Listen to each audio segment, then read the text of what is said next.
Everybody say praise the Lord. Ganina, samtang nagbiyahe ko sa Mintal, na ako'y nakita nga tricycle nga nagapasahero. Nga nakabutang sa iyahang likod nga saying, giingon digto, no easy money. Pag sinabing no easy money, yung kanyang paghahanap buhay, hindi madali para kumita ng pera.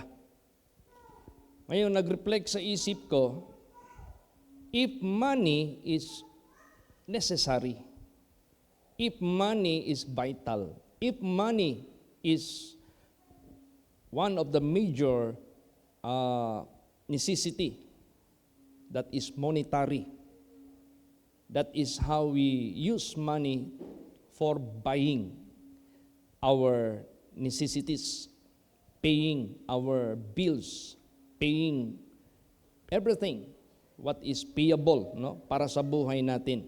So, kailangan talaga yung pera. Pero, to earn money is not easy. Hindi madali. So, ano pa kaya ang kaharian ng Diyos? Ang kaharian ng Diyos, hindi yan easy. Hindi mo pwede yan, wala kang ipakitang effort, wala kang ipakita na pagsisikap, wala kang ipakita na dibdiban, sincerity, seriousness ng iyong buhay para makapasok sa kaharian ng Diyos. Now, if money is not easy to earn, how much more to enter the kingdom of heaven, it's much more difficult. It's much more hard. Mahirap, hindi basta-basta. So kung ikaw gusto kang makapasok sa daan, patungo sa kaharian ng Diyos, pagpasok ka lang sa daan, hindi na yan madali. Kung hindi ka talaga, kaya nga sinasabi ko na ang sukatan ng simbahan, ng kongregasyon, hindi Sunday. Anong sukatan? Yung barometer ba? Malaman mo ano ang health ng simbahan na yan. Ang number of attendees. Diyan mo makikita. Hindi sa Sunday. Hindi na sa midweek. Kasi nandyan yung pressure. Nandyan yung difficulty na araw na yan, makarating ka ba talaga dito para lang ipagtaguyod yung iyong pagdaan sa daan ng buhay na walang hanggan. So hindi basta-basta. Mismo ang ating Panginoong Jesucristo nagsabi niyan, basahin natin, Luke 13:24. Praise the Lord. Strive to enter in at the strait gate, for many, I say unto you, will seek to enter in and shall not be able. Yan. Maraming naga-desire, maraming naga-aspire, maraming matatawag nating they want to enter into that gate that will lead them to heaven or to the kingdom of God. But they are not able. Hindi nila kaya. Kasi hindi nila in-apply ang instruction ng salita ng Diyos. How do you enter of that way that will lead you to eternal life? Strive ang sinabi dyan eh. Pag sinabing strive, kailangan mo talaga ng ng effort. Kailangan mo talaga ng strength. Gamitan mo talaga yan ng pagsisikap. Strive. Hindi pa easy-easy. Kayo, dumaan kayo ng pag-aaral. Hindi ba easy-easy mag-aral? You have to pass all the exams for you to graduate. So you have to suffer everything that you need to suffer. Kulang ng tulog, You need to listen well. You need to comply all the requirements. You have to perform the assignments. You have to do the researches o mag-research ka in relation sa iyong lesson. Lahat-lahat na para makagraduate ka. Now, ano pa kaya? The highest and the most difficult to reach is to enter into the kingdom of heaven. Yan ang pinakamahirap na. Tingnan mo yung Biblia. Yung Old Testament pa lang, yung promised land which is Canaan, na nagsashadow yan sa New Testament which is the kingdom of God. Out of 2 million, approximately, from the original, hindi kasama yung 20 below, only 2 of them were able to enter. Bakit? Anong klaseng spirit ang meron si Caleb and Joshua as the Bible is describing about them? God said they have different spirits. Anong espiritu meron sila? No turning back. Anong klaseng espiritu meron sila? Nandyan sa kanila yung perseverance. Nandyan sa kanila yung endurance. Nandyan sa kanila yung patience. Nandyan sa kanila yung faith sa Diyos. Karamihan gusto nang babalik sa Egypt. Karamihan, they have so much complaints, murmuring and disputing, and doubts, pag-alinlangan, lahat ng mga sinasabi nila, puro negatibo. Indication, they have no faith. Indication, wala sila, hindi sila nag-strive for that promised land. So, sa buhay natin, you have to use this kind of manner, itong strive na ito, just to enter into that straight gate. Kasi maraming gusto but they are not able. Kasi paisi-isi lang, gitake light lang nila, kunting pagsubok, nayayanig, kunting hindrances, hindi ina-overcome. Kaya nga maliwanag yung sinabi dyan sa Revelation, he that overcomes, or he that overcometh, they will be given a right to take and to eat the tree of life. Kung overcomer ka.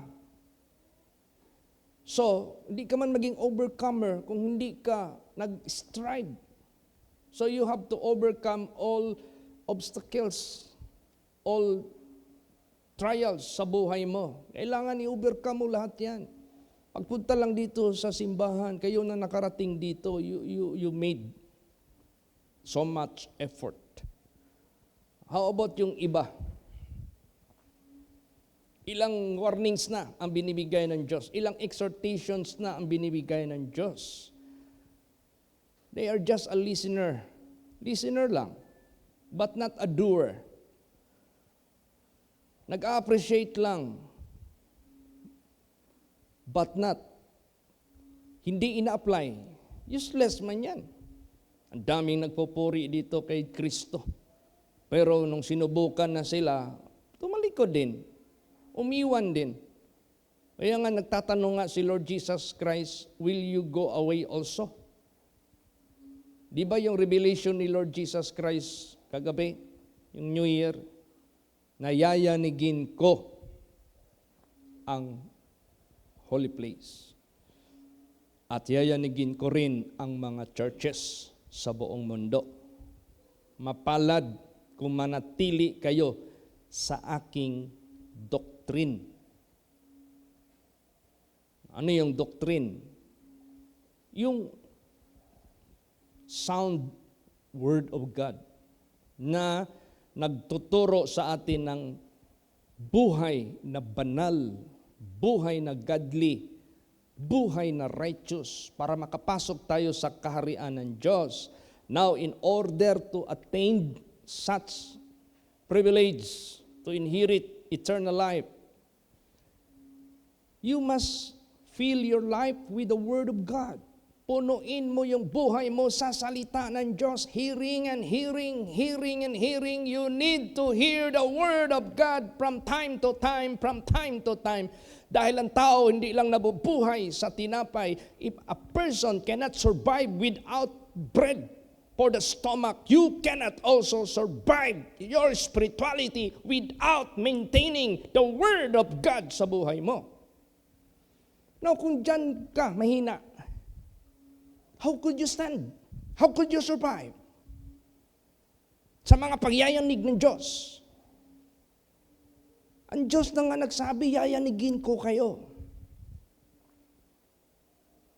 O kaya sa buhay natin, kung paisi-isi lang yung buhay mo,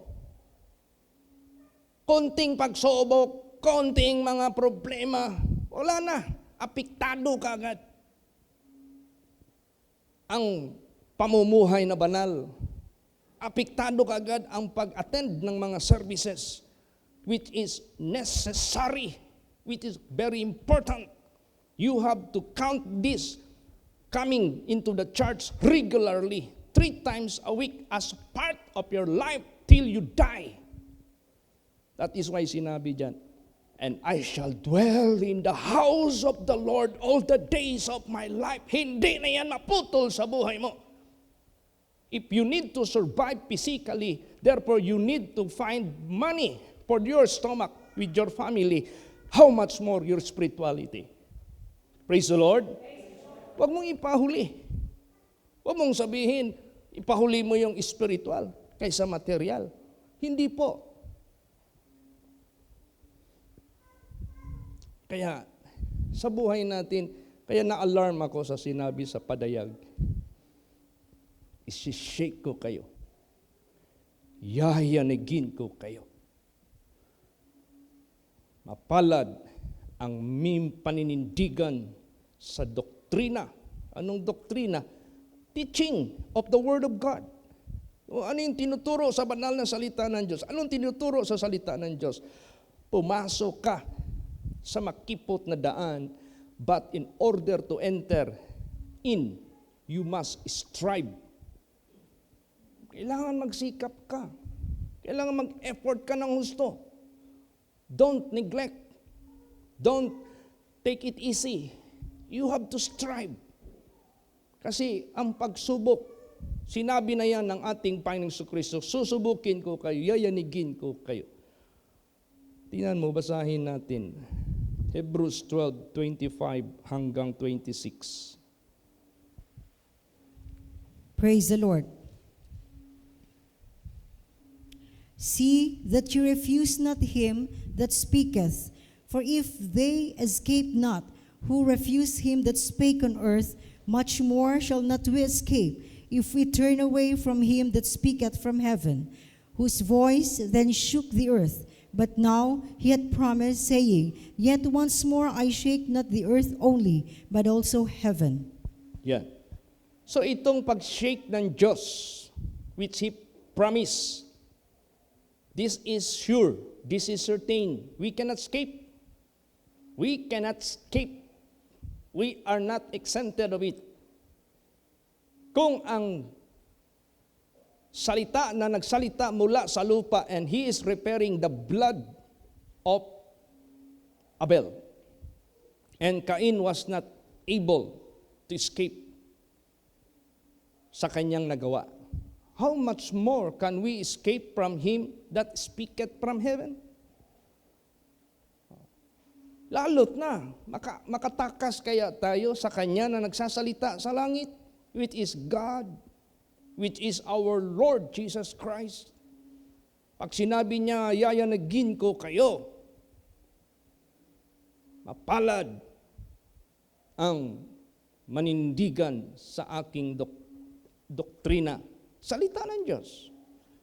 So, para makapasok ka dyan, na mag-lead sa iyo sa eternal life, strive.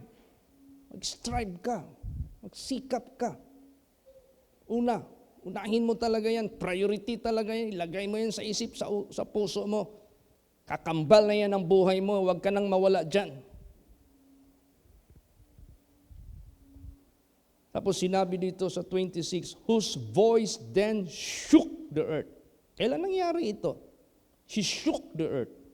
Panahon ni Adam and Eve. Panahon ni Noah. Panahon sa Sodom and Gomorrah. Panahon sa mga nakalipas. He shook the earth. And this will continue. This will continue. But now, He hath promised, saying, yet once more, kung yung mga nakaraan, He shook the earth, nag-promise siya na minsan pa, isi-shake niya hindi lang lupa, hindi lang tao, hindi lang tayo, but also heaven. If they were fallen angels, they might be more fallen angels. Kung hindi makapagpanindigan yung naiwan doon, susubukin sila sa langit. Isi-shake sila. Imagine that. Hindi lang pala lupa ang isi-shake ng Diyos. Continuous pala. Pati ang heaven, isi-shake niya. O kaya, sa buhay natin, tayo na mga anak ng Diyos, tandaan natin bawat salita ni Jesus Christ. Pag sinabi niya, strive to enter into the straight gate. Gamitan mo yung talaga ng dibdiban talaga na pagsikap na huwag ka nang mawala sa pagpakinig sa salita ng Diyos. Isa puso mo yan. Alalahanin natin, sabi ni Job, I count them as more than necessary food. O yung kinain natin, New Year, ang dami tayong kinain. Tapo na yun. You need to refill. O yung spiritual natin, don't tell me, wala tayong nire-resist na tukso sa buhay natin daily. Meron. So exhausted na yun. O you have to refill it. How? Come here. If you could come devotional morning, do it. Praise the Lord.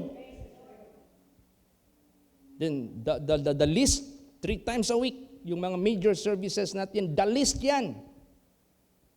Pinakamababa na attendance mo 3 times a week sa major services. But if you could come daily, nandito ka lang sa paligid and you can come, it is just a walk distance for you.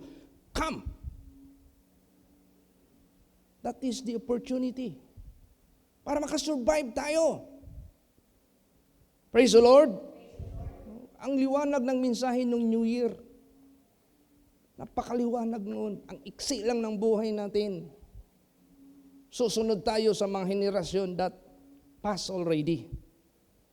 We are counting to be among those generations who passed, na lumipas na. That is approaching. And that is, anytime will come. Anytime will happen.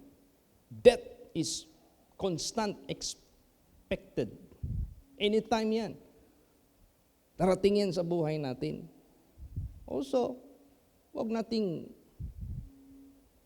pabayaan. Huwag tayong parang hippopotamus, lulubog. Maya-maya, lilitaw. Lulubog. Mamaya, lilitaw. Inconsistent. Hindi pwede yun. Is that the way you strive to enter the kingdom of God? No. That is not. That is not the way. Hindi yan. Ang pamamaraan. Easy yan. You must be consistent. You must be steadfast. You must be unmovable. Taking care of your spirituality. Praise the Lord. If you do care for the material matter, things, much more, you must take care of your spirituality. Yan ang pinaka-importante sa lahat. And that is how God will perform that He is already there. Don't fear tomorrow because He is already there. If you can maintain your spirituality, yan ang susi sa lahat eh. Don't make many inventions. Don't make in your own way. Huwag ka nang maggagawa ka pa ng sarili mong pamamaraan, mag-invent ka pa sa sarili mo. Huwag na. You're just wasting time. Napaka-importante. Kaya nga sinabi diyan, in making many books, what are those that are in the books? Ways of men, invention of men, ideas of men. But be admonished. The whole duty of man is to fear God and keep His commandments. Don't invent that is just weariness of the flesh. Kapaguran lang yan ng laman. That is not effective for you na maging blessed ka ng Diyos. But be admonished. The whole duty of man is to fear God and to keep His commandments. How can you do that? Huwag kang magkulang sa salita ng Diyos. Because we do exert spiritual energy, spiritual effort, because we do resist daily temptations. We use spiritual energy. You need to refill. You need to refill. Kung araw-araw, sabi nga nila at least 8 glasses a day, your water intake. That is how to maintain your health to be good and strong. What is that? That is daily consumption. To refill. How about our spirituality? How about yung ating spirituality? Di ba mas higit pa yan?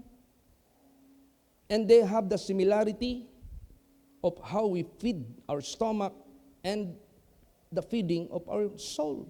Similar yan sila.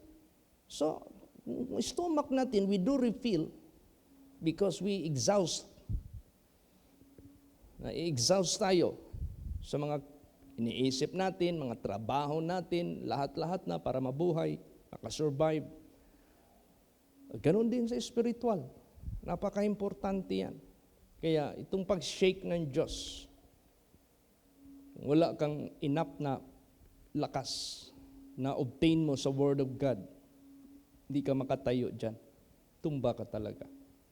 Kaya, anong purpose nito? Pastor, why it is being said by God Himself that He's going again to shake the earth, and not only the earth but also heaven. What is His purpose? Anong purpose nito? To obtain such an honor, kailangan meron kang ipakita. Hindi lahat estudyante mag-first honor. Hindi lahat maging valedictorian. Yung nag-strive talaga, nagpakita talaga ng matinding sinseridad sa pag-aaral, he will be reckoned in the recognition day. So ganun din sa buhay natin. Hindi pa isi-isi. Ano pala yung purpose ng Diyos? Bakit niya isi-shake tayo? Hindi lang ang lupa, pati ang langit. Lupa that represents the people. Heaven that represents the angels. Isi-shake niya pa? Yes, isi-shake niya pa. For what purpose? Basa Hebrews 12:27. Praise the Lord. And this word, yet once more, signifieth the removing of those things that are shaken, as of things that are made, that those things which cannot be shaken may remain. Yan. Itong salita na ito, sa pagyayanig niya, hindi lamang sa lupa, pati ang langit, ito'y nangangahulugan. Alisin ang mga bagay na nakikilos at ang mga bagay katulad sa mga bagay na ginawa. Siyempre, sino ba yung ginawa? Angel, tao. Angel sa langit, sa lupa, tao. Sino yung, bakit tayo yanigin lahat? Para alisin niya yung mga na-move. O ano yung indikasyon na na-move? after being shaken, weak, paisi-isi. Wala, less ang kanyang lakas. Hindi siya rooted, hindi siya settled spiritually. Paano? Araw ng roll call, absent. Alala mo yung example sa training ng mga military na tinitrain sila for jungle survival? May classmate doon si Pastor Tam during sa training nila na pag nagle-lesson yung kanilang teacher na senior nila sa army, absent. Kasi laging nandoon sa kanyang sinisinta. Laging nagbibisita doon sa nililigawan niya na gusto niyang nililigawan. So marami ngayon doong tinuturo na hindi niya nalaman. Sumali pa siya sa actual na training. Ano yung training? Wala kayong dalhin na knife, wala kayong dalhin na posporo, wala kayong dalhin na extra clothings. Ito lang, katawan lang tsaka damit na isa. Isakay kayo, airlift sa helicopter. Mag-parachute kayo, ilaglag kayo doon in the middle of the jungle. Pero beforehand, nag-lesson. Alright, if you want to drink clean water, these are the trees who are available in the jungle. Cut the trunk and water will gush out. You can drink it. That is potable. Ganito. Marami yan. But be careful. There are plants who are poisonous. You cannot drink the water of it. This is the leaf. This is the trunk. This is how it looks like. Absent man. Nag-attend ngayon ng actual, pagdating doon, na poison. Hindi nakasurvive. Lagi kang absent sa salita ng Diyos. Why? Try to compare Satan and you. Who is smarter? Satan. They are created stronger and wiser than human. That is why you need God. You need Jesus to win them. Paano tayo magkakaroon ng Jesus, Word of God? Huwag kang mag-absent. Kaya nandyan lahat ibibigay. Ang instruction, admonition, lahat-lahat na. Higit pa tayo sa mga estudyante na after the lesson, after the teaching, test. Higit pa tayo dyan. Every word we hear, every word we have known, test kagad yan. Pasahan mo lahat yan. Para mag-increase ka sa spirituality mo. You can handle every temptation, every manner of situation sa mga trials sa buhay mo. Ma-handle mo na yan. Kasi you always listen and you do apply. May-use mo na yan eh. You can survive. Makasurvive ka talaga. Kaya, ang kahulugan pala noon, para tanggalin ng Diyos yung nayayanig. Do you think tatanggap ka lang ng kaharian ng Diyos for easy? Hindi. Hindi easy. Hindi ito basta-basta. Dami kaya napahamak. Dami kayang, siguro yung mga nilibing lahat dyan na patay, bilang lang sa daliri ang ligtas dyan. Kaya hindi tayo pwede mag-isi-isi. See to it, you will not be shaken. Pero ganun pa man, pag ikaw ay, kaya nga binigyan tayo ng warning ni Jesus sa Revelation, yayanagin ko ang holy place, pati ang mga simbahan. Mapalad ang natiling tumatayo sa aking doktrina. Obedience yan to the Word of God. Hindi ka pwede basta maging obedient, not unless you are filled with spiritual strength na dito natin makukuha sa loob ng simbahan. Every roll call, you must be present. Praise the Lord. Present ka. At kung sakali matrabaho kayo sa abroad, like yung seaman, o kaya saan kayo mapunta ng mga trabaho ninyo, mapalayo kayo sa simbahan, wala na kayong chance na makasimba, then mag-ano kayo. Anyway, pahintulot naman ng Diyos na yung Wi-Fi, barko, meron ng tinatawag na satellite. So yung mga seaman ng mga Christian, kung gusto nilang patuloy sa Word of God, they can make to listen the Word of God out of their pastors or from their pastors. Pero makinig ka ng live, kung di ka man maka-join on time, so i-review mo, i-scroll mo yung FB ko, friends man tayo. Pero kung makinig ka ng Word of God, see to it. Yan lang ang gagawin mo. Focus ka. Kasi every word dyan mahalaga. Every word dyan mahalaga. Hindi mo pwede i-skip ka dyan. Yan ang ginagawa ko. Every time I preach, nire-review ko. Paano ko nire-review? Gamit talaga ako ng buti na lang, I was gifted with very good yung headset na Bluetooth. Hindi na kailangan ipasok dito sa butas ng tainga mo. Malapit lang siya dito. Hindi naman yung bone reduction, iba rin yung bone reduction. Nakahang lang siya dito sa, you can hear the outside, may magtawag sa iyo, but you can still hear clearly yung gusto mong mapaano. O ang ginagawa ko, as I did before, during pastor's days, the same what I do in my time. So nire-review ko. I listen it so carefully, word for word, word for word. Para makabenefit din ako. Walang absent. Praise the Lord. Huwag tayong mag-absent. Nasanay ka na eh. Sanayin mo talaga yung buhay mong ganun. Para anytime, anywhere, you are always caught, ready.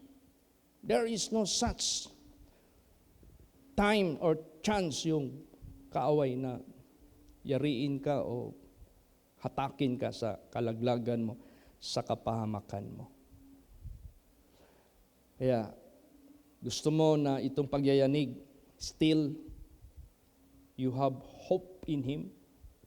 May pag-asa ka pa rin sa Kanya that you are in good hand. Basahin natin. Haggai 2:6-7. Praise the Lord.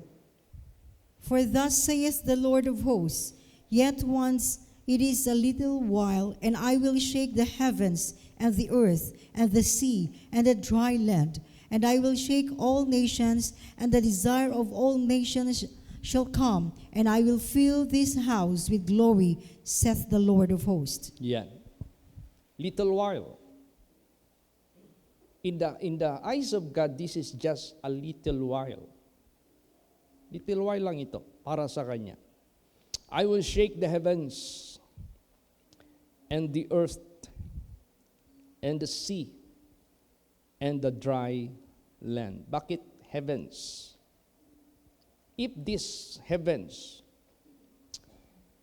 is not up there where the living God and the creatures of God in heaven, if these heavens,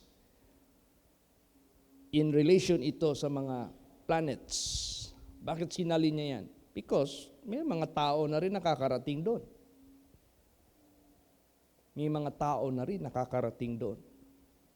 Iba yung heaven na singular, yun yung dwelling place of God. Iba rin yung heavens, plural, because there are so much up there in heavenly bodies. And the earth, ito na, nasa lupa. And the sea, yung mga mangingisda, yung mga seaman, lahat na nandyan sa karagatan. And the dry land. Oh, see, Either islet yan or malaking mainland yan, it doesn't matter. And I will shake all nations, and the desire of all nations shall come. I will fill this house with glory, saith the Lord of hosts. Anong revelation ni Lord Jesus? May kaguluhan na mangyayari sa ating bansang Pilipinas at sa lahat ng mundo. Huwag kayong matakot. Manindigan lang kayo, sumunod lang kayo sa akin. Alam mo, wala na ibang hinihingi ang Diyos sa atin, obedience to the Word of God.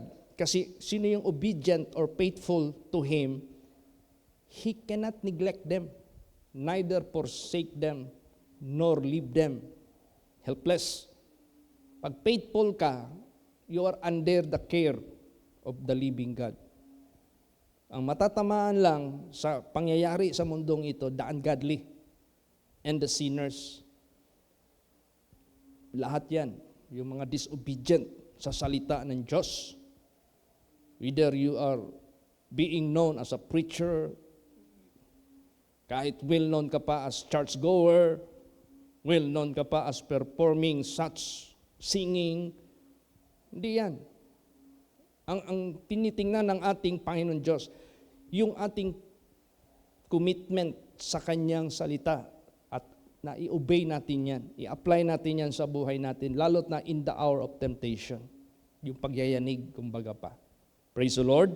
Winawarningan tayo lagi ng Diyos. Kung sa paaralan pa ito, nagbigay na siya ng hints.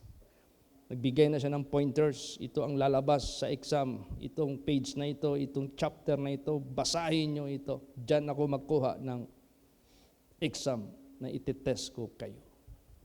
Ngayon, binigyan tayo ng Diyos ng pointer. Yayanagin ko kayo at lahat ng mga simbahan. Mapalad ang makikita ko na naninindigan, sumusunod sa aking doctrine, which the Holy Scripture. Praise the Lord.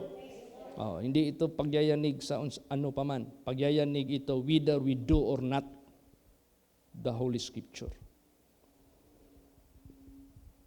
Anong mangyayari ngayon pag na-move ka? Sinabi doon, I will remove you. Saan kayo lalagay? Basa. Isaiah 1:28. Praise the Lord.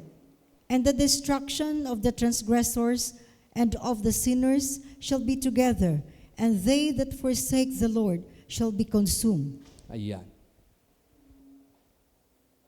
Ang kasiraan ng mga lumalapastangan, disobedient, at mga makasalanan, transgressors and the sinners. Kapag sinabing sinner, wala. Ayaw magsisi. Ayaw magbago. Iginigiit pa rin ang sarili. Kahit sinner na, they keep on sinning. The destruction of the transgressors. Kahit teacher ka pa, preacher ka pa, churchgoer ka pa, basta transgressor. And of the sinners, yung mga well-known na mga garapalan, na mga makasalanan, shall be together. Sasama ko sila lahat. And they that forsake the Lord shall be consumed. Alam mo yung makonsume ka? The only thing that can consume anything is fire. Tingnan mo yung isalang dyan sa fire. Yung cremation. Consume yung katawan ng tao. Kita mo yung mga pinopost dyan na video. Lahat ng family naghati doon sa kabaong na laman ng katawan ng beloved nila. Nag-pass away. Tapos ipakita. Mag-open na yung furnish. Tapos itulak na ng worker. Iyakan kagad yung pamilya. Kasi ang imagination nila, makukonsume na siya. The image, the body, the structure of my loved one will be consumed. Now, spiritually, doon yan sa everlasting death. Transgressor, sinners, they that forsake God shall be consumed. Oh, yung pag-forsake ninyo pagpunta dito sa pagpakinig ng Word of God, you forsake God. Tinatakwil mo yung Diyos sa buhay mo.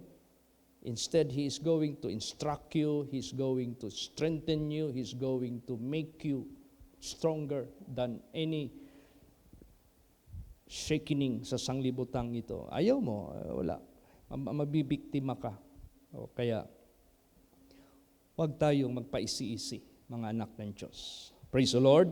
We cannot get to enter into that straight gate not by striving. Striving lang talaga. Pagpaisi-isi, hindi natin maano yan. Basahin natin. Hebrews 10:38 hanggang 39. Praise the Lord. Now the just shall live by faith. But if any man draw back, my soul shall have no pleasure in him. But we are not of them who draw back unto perdition, but of them that believe to the saving of the soul.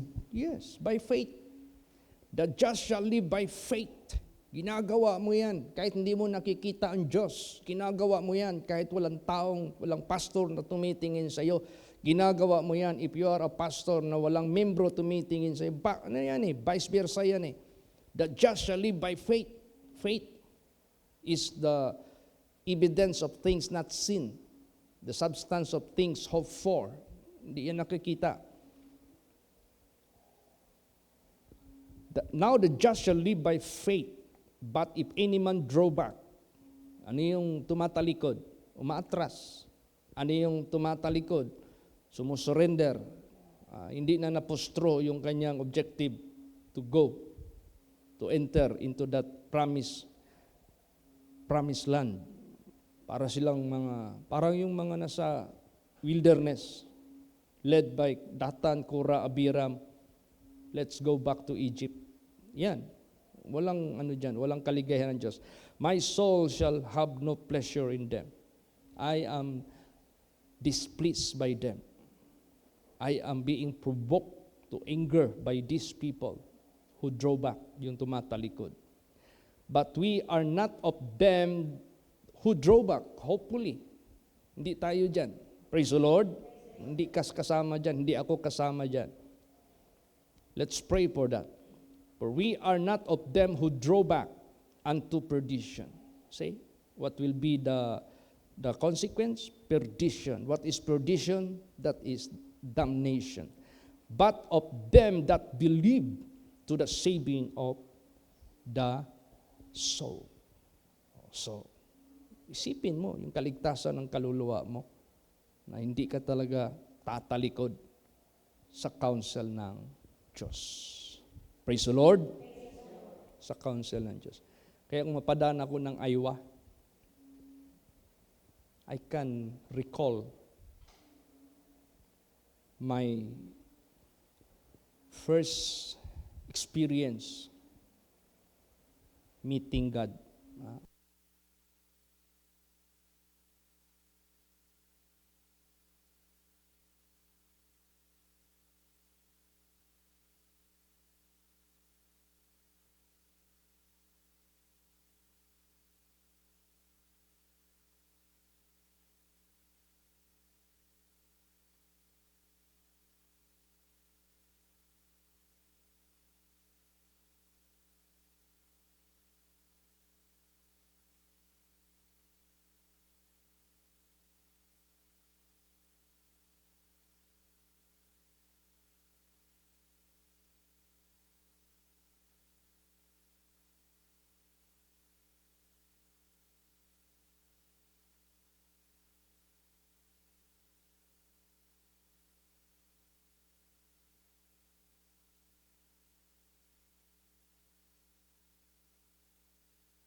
Maalala ko yung Iowa.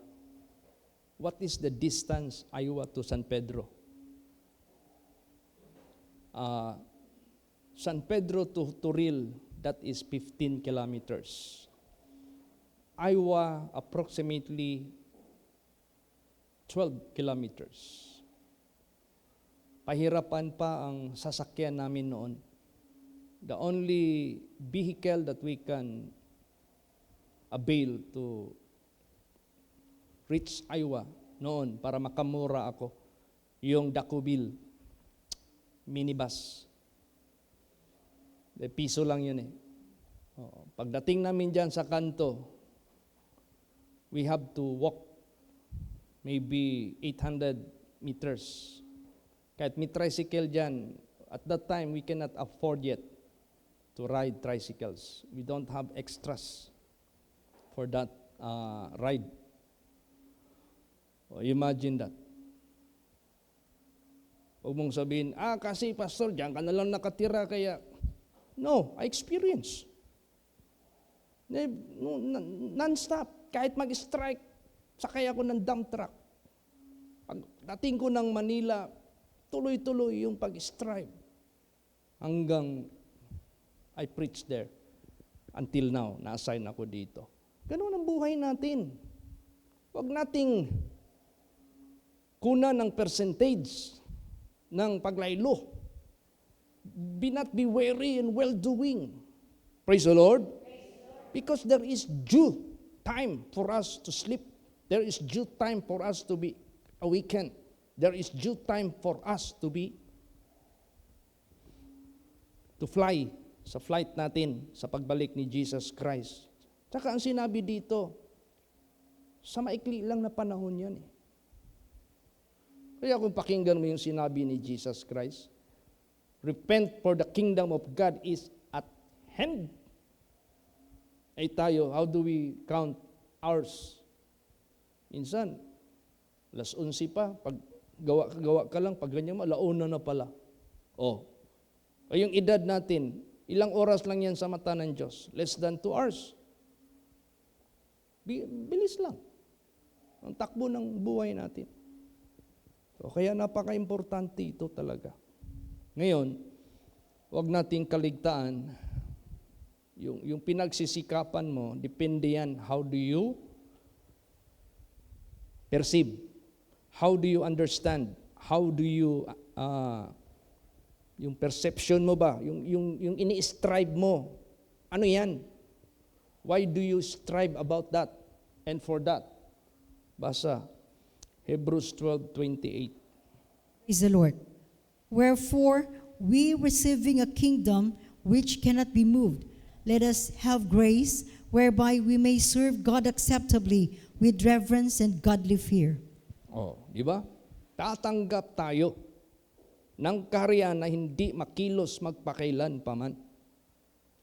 Let us have grace. What is that grace?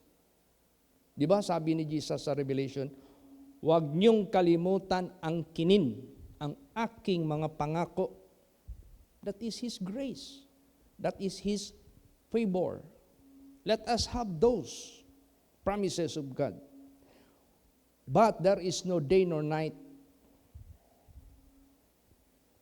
If you violate and transgress the word of God, walang gabi, walang umaga, there is a breach of promise. Pag sinabing, let us have grace, let us have that covenant of God to be given, to be granted sa buhay natin, be obedient at all times. Praise the Lord. Yan man ang natin, objective natin. Whereby we may serve God acceptably. See? What is acceptable? Acceptable. Pleasing. Reasonable. Worthy. Let us serve God acceptably with reverence. What is reverence? May kagalang-galang. Alam mo yung kagalang-galang na ipapakita natin sa Diyos? Kahit walang nakakakita, you do what is good and pleasing in the eyes of God because you reverend God. and godly fear.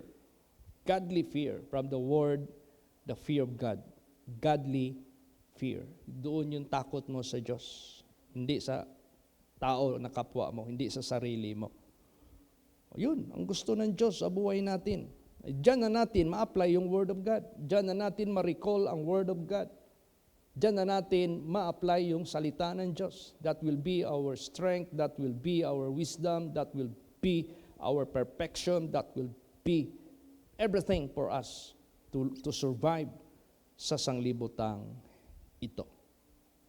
Ano pa? 1 Peter 1, 4 and 5. Praise the Lord. For to an inheritance incorruptible and undefiled, and that fadeth not away, reserved in heaven for you, who are kept by the power of God through faith unto salvation, ready to be revealed in the last time. Ayan. So yung objective natin, why we strive to enter in that straight gate, to an inheritance incorruptible. It is our soul that will inherit. Undefiled, because there is no such thing that can defile up in heaven, that is pure. So you must be pure as well. Or else, you are not welcome to inherit the kingdom of God, because wala nang makaka-defile doon. And that fadeth not away forever. Glory. Reserved in heaven. Pag itong word na heaven, singular, that is in the kingdom of God. This is not about heavens, His creatures, the planets, and all the terrestrial nandyan sa langit. Pag sinabing heaven, singular, this is the kingdom of God, in the kingdom of God. Naka-reserve na yan sa'yo. Oh, can you imagine that? When Jesus Christ calls you to inherit that, He's going to transport you from the grave or from walking or doing something, kay buhay ka pa, He will transport you to be with Him in heaven. Hindi yan basta-basta. Wala nang ano. O ngayon, dapat dito pa lang, sanayin na natin, obedient tayo, para doon, obedient pa rin tayo. Kasi doon sa langit, hindi natin alam. Kasi isang gift ng Diyos sa buhay ng tao, yung free will. You have the choice. O kaya kung obedient ka dito, tuloy-tuloy pa rin yung obedience natin doon. Loyalty natin doon. Sanayin mo na yung buhay mo. Praise the Lord. Hindi ka na mawala, hindi ka na mamove. Let us have grace. 1 Peter 1, 4 and 5. To an inheritance incorruptible, and undefiled, and that fadeth not away, reserved in heaven for you, who are kept by the power of God through faith unto salvation, ready to be revealed in the last time. Nandiyan na yan eh. I-reveal na lang yan ng Diyos sa due time na inilaan niya na darating. Hindi na yan tatagal eh. You cannot say that, that's quite far from fulfillment. No. Bilis lang ng pangyayari sa sanglibutang ito. Imagine, since Edom were made and they lived 900 over, and after that, flood came. 120 na lang ang limit. Anong taon pa yon? And imagine that we are now in the more than 6,000 years since there, mula doon. Akala ba natin na ang bilis lang ng takbo ng panahon? Parang 6 days lang yan sa harapan ng Diyos.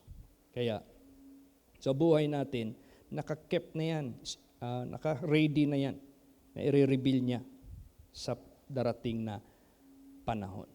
So, ano ngayon ang gusto ng Diyos na gawin natin? Last verse, Hebrews 10:23. Praise the Lord. Let us hold fast the profession of our faith without wavering, for He is faithful that promised. Praise the Lord. Yan. What is the profession of our faith? Profession of our faith. Kung ano yung pinaniniwalaan natin, kung ano yung nasagap natin ng katotohanan ng Diyos, and that we believe without any doubt. That is the profession of our faith. Hawakan natin yan ng mahigpit, na walang pag-alinlangan, without wavering. Why? Because you will never regret. Because He is faithful that promise. Naalaala niyo yung pahayag ni Jesus noon pa yan, papatikman ko kayo ng panalangin, pero sa mubo lang na panahon. Totoo man yan. Di ba nakatikim tayo ng blessings? Praise the Lord. Hindi ba tayo nakatikim ng blessing lahat? Nakatikim tayo. Yung iba, on the way pa, pero nandyan na, parating na yan. Pero, binigyan tayo ng Diyos, kaunti lang yan ha, na panahon, hindi pa yan. That is not yet the one which I have promised. Ninanda ko na yung para sa inyo, na to be revealed. So, yun na yung pagbalik ni Lord Jesus Christ. Kaya, strive. Praise the Lord. Huwag mong isisihin. Puyat, pagod, lahat na. So, minsan, yung schedule ko doon sa bundok, hindi kaya basta-basta. Pag mag-drive ka lang papunta dito, diretso sa Madsayap, it's not a joke. Mag-travel ka, hindi basta-basta. Magsimula ka dito, madaling araw, dating ka doon, halos gabi na, kulang ka pa sa tulog. Pagkabukas, early morning, alas 5, devotional. Pagtapos, visit na naman. Main service, pagkatapos, akyat doon sa dahikan. Hindi man basta-basta yan. But we have to strive. But God is our strength. Praise the Lord. Siya yung strength natin, siya yung lakas natin. Mas mabuti nga yan na diyan ka na pinapaano mo yung devotion natin dyan sa ating kayo pa, magpunta lang kayo mag-upo dyan, di kayo magsikap. Kaya sinusukat yung simbahan, yung health ng simbahan, hindi linggo. Ito midweek. Praise the Lord. Diyan masusukat kung sino ang nag-i-strive, sino talaga nag-i-strive. Kaya, so therefore na lahat strive to enter in at the straight gate. For many, I say unto you, will seek to enter in, but shall not be able. They cannot do it. They cannot perform it because they lack sincerity. They lack seriousness. They lack the motive to strive, na mag-strive ka talaga. So, mapalad kayo. Makasali kayo sa nag-i-strive, makapasok kayo dyan sa daan na makipot. Praise the Lord. Magsitayo po ang lahat.